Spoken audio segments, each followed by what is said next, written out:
Bismillahirrahmanirrahim. Assalamualaikum warahmatullahi wabarakatuh.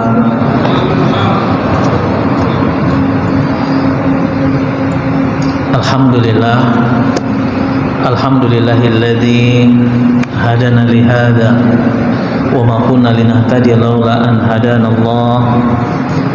Asyhadu an la ilaha illallah wa asyhadu anna Muhammadan abduhu wa rasuluhu la nabiyya ba'dah.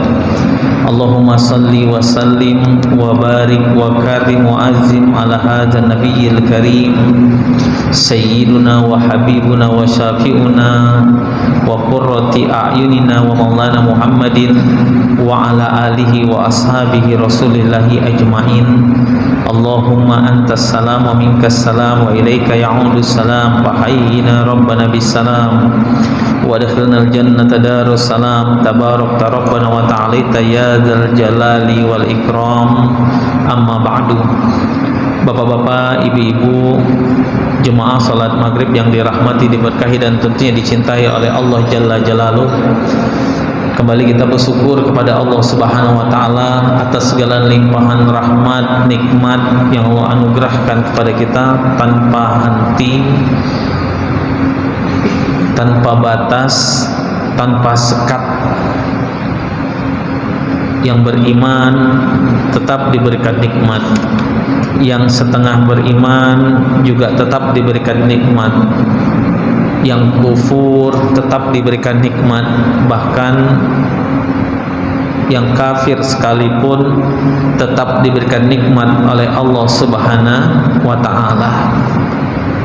Salawat serta salam tidak lupa kita kirimkan kepada junjungan kita Nabi Muhammad sallallahu alaihi wasallam dengan ucapan Allahumma salli ala sayyidina Muhammadin wa ala ali sayyidina Muhammad. Nabi terakhir, tidak ada nabi setelah nabi kita Nabi Muhammad sallallahu alaihi wasallam. Dan mudah-mudahan kita semua mendapatkan syafaat yang dibawa oleh Rasulullah Nabi kita Nabi Muhammad sallallahu alaihi wasallam. Bapak-bapak, ibu-ibu, jemaah salat maghrib yang dirahmati Allah Subhanahu wa taala, ya. Nabi menyampaikan hukyalin Nabi sallallahu alaihi wasallam. Nabi pernah menyampaikan, ada orang yang bingung, Pak. Ya, dia masuk surganya dari mana? Dia masuk ke dalam masjid. Ya, Nabi dengan para sahabat selesai sholat ketika itu, apa kata Nabi? Ada seseorang ahlul jannah, penghuni surga akan masuk ke dalam masjid. Sahabat mandang-mandang, ngelihat. Siapa ya Rasulullah? Ada nanti. Laki-laki ini masuk, lewat dia, Pak. Lewat. Apa kata Nabi? Itu dia ahlul jannah, laki-laki itu menjadi penghuni surga. Masih lama kiamat zaman Nabi, Pak. Sahabat banyak, tapi kata Nabi apa? Ada laki-laki penghuni surga akan lewat di depan kalian, akan lewat nanti di depan kita, kata Nabi. Lewat laki-laki ini. Keesokan harinya, besoknya sama, Pak. Nabi berkata lagi, ada laki-laki yang akan lewat di depan kita dan dia menjadi penghuni surga. Namanya sudah ditulis oleh malaikat menjadi penghuni surga. Sahabat mandang sambil tanya, apa sih amalan laki-laki itu? Apa sih amalannya kok namanya udah ditulis di pintu surga bahwasanya dia min ahlil jannah, dia menjadi penghuni surga. Selesai, Bapak Ibu. Salah satu sahabat Abi Hafsin, Umar ibn al-Khattab, nggak senang nih, nggak senang dia ngelihat apa sih amalan laki-laki ini. Oh, habis sholat wajib dia sama seperti kita, dia qobliyah sama seperti kita. Jadi satu hari sahabat Umar bin Khattab mendatangi rumah laki-laki ini, Bapak Ibu. Mendatangi rumah laki-laki ini yang disebut oleh Nabi min ahlil jannah, dari penghuni surga yang namanya sudah ditulis oleh malaikat di pintu surga. Umar bin Khattab mengetuk pintunya, assalamualaikum. Pintu rumahnya diketuk, assalamualaikum, assalamualaikum. Waalaikumsalam, kata laki-laki ini. Dibuka pintunya. Ya Aba Habsin. Umar bin Khattab itu dipanggil Abu Habsin. Ya Aba Habsin, masuk. Tafaddal bidukhul ya Abu Habsin. Masuk ya Abu Habsin. Umar, masuk Umar. Apa kata Umar? Bolehkah aku tinggal 3 hari di rumahmu? Tanpa ngomong nih keinginan Umar apa? Umar nggak ngomong. Umar hanya minta, bolehkah aku bermalam tinggal di rumahmu 3 hari? Karena di dalam etika bertamu, kalau kita numpang Pak, dalam Islam itu nggak boleh lebih dari 3 hari, maksimal 3 hari. Boleh, silahkan. Umar bin Khattab ingin ngelihat laki-laki ini, apa sih amalannya. Waktunya sholat, sama-sama ke masjid sholat, qobliyah, ba'diyah sama-sama. Pulang malam laki-laki ini nggak bangun, ternyata nggak tahajud Pak. Dia nggak ngerjakan tahajud. Umar nunggu, oh mungkin tahajudnya nih jam 12, jam 1, jam 2. Sampai jam 2 Umar Pak nggak ngelihat laki-laki ini, Umar nggak ngelihat laki-laki ini bangun tahajud. Lalu Umar nunggu, oh mungkin tahajudnya jam 3, jam 4 nih, sebelum subuh, sebelum fajar. Sampai datang waktu subuh, sampai Bilal azan, wa azanal Bilal. Sampai Bilal azan, Allahu Akbar, Allahu Akbar, tanda subuh masuk Pak, waktu fajar masuk. Umar nggak ngelihat laki-laki ini sholat tahajud. Dia bangun, dia berwudu, sama-sama Umar bin Khattab ke masjid, sholat dengan Nabi, sholat subuh. Nggak ada yang istimewa dari amalan laki-laki ini. Hari keduanya Umar ngelihat nih, wah mungkin dia baca Quran nih, habis sholat baca Quran. Selesai sholat, sama-sama pulang ke rumah laki-laki ini. Umar ngelihat, nggak ada juga laki-laki ini baca Quran. Nggak ada laki-laki ini baca Quran.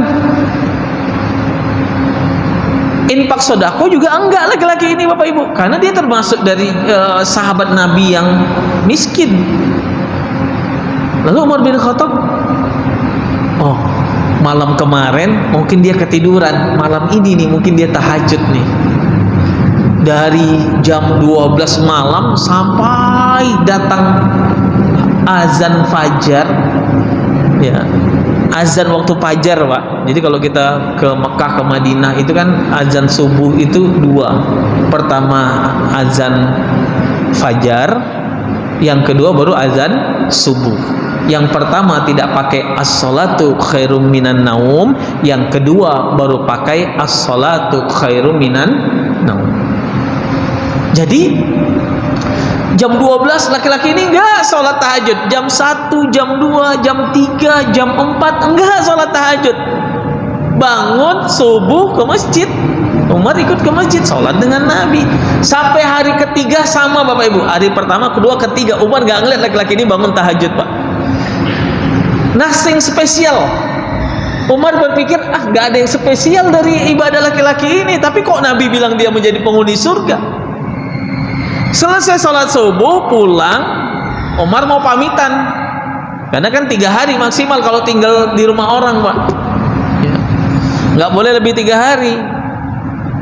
Dalam syariat kita diizinkan numpang rumah orang itu 3 hari, kecuali kalau diperpanjang oleh yang punya rumah. Engkau boleh tinggal sekian hari lagi, engkau boleh tinggal sekian lama di rumah saya.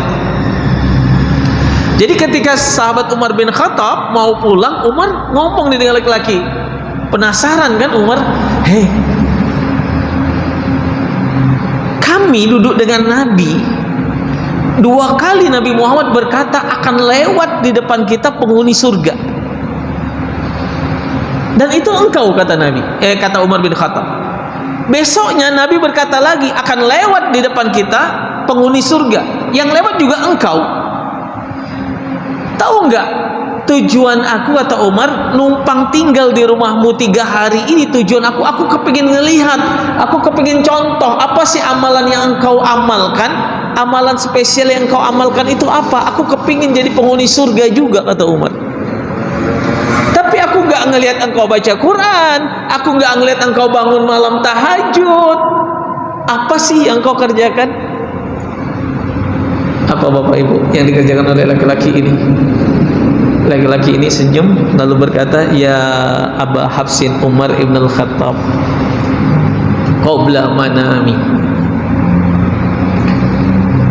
Hei Umar bin Khattab, Abu Hafsin, aku nggak ngerjakan apa-apa, cuman sebelum aku tidur, kata laki-laki ini, sebelum aku tidur aku selalu memaafkan siapapun yang berbuat zalim kepada aku, siapapun. Laki-laki ini berkata, "Ya Rabb, kalau seandainya ada mungkin yang berkata tentang aku atas ketidakbaikan aku, baik yang aku tahu maupun yang aku tidak tahu, atau ada orang yang menzoliminku sengaja tidak sengaja, ya Allah, tolong ampunkan mereka, maafkan kesalahan mereka, karena aku telah memaafkan siapapun yang berbuat salah dengan aku." Setiap malam laki-laki ini berkata seperti itu, Bapak Ibu. Setiap malam,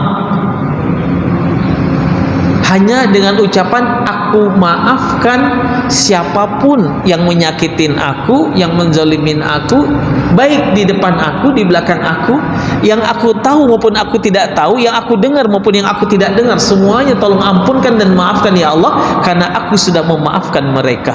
Ternyata amalannya simple, Pak. Amalannya simple, Pak. Ini dakwah dengan lisan, memaafkan orang yang dia disakitin, yang dia terzolimin, yang dia dikata-katain. Lalu dia bicara sama Allah sebelum tidurnya, qabla manami, sebelum aku tidur, aku minta kepada Allah memaafkan siapapun yang menyakitin aku, siapapun yang menzalimin aku, siapapun yang menghina aku, siapapun yang mengata-ngatain aku, siapapun yang menggibahin aku, siapapun yang menjelek-jelekin aku, ya Allah, ampunkan dosanya, maafkan kesalahannya ya Allah, karena sesungguhnya aku sudah memaafkan mereka. Bayangkan Bapak Ibu, masuk surga, Pak. Nah, kita kan kembali lagi, Pak, kita kan nggak tahu nih yang memasukkan kita ke dalam surga apa, kita kan nggak tahu.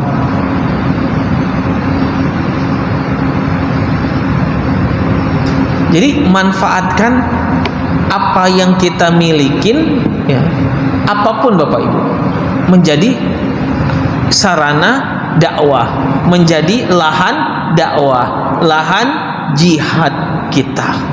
Ya. Jadi seperti itu, Bapak. Ibu, mudah-mudahan kita bisa jaga diri kita. Hati-hati, setan itu nggak suka dengan orang yang ikhlas. Setan nggak suka dengan orang yang baik. Ada aja diganggu oleh setan. Mudah-mudahan Allah jaga kita, Allah berikan kemudahan dalam segala urusan kita. Mudah-mudahan segala doa dan hajat kita diijabah oleh Allah Tabaraka wa Taala. Bila taufiq wal hidayah, wassalamualaikum warahmatullahi wabarakatuh.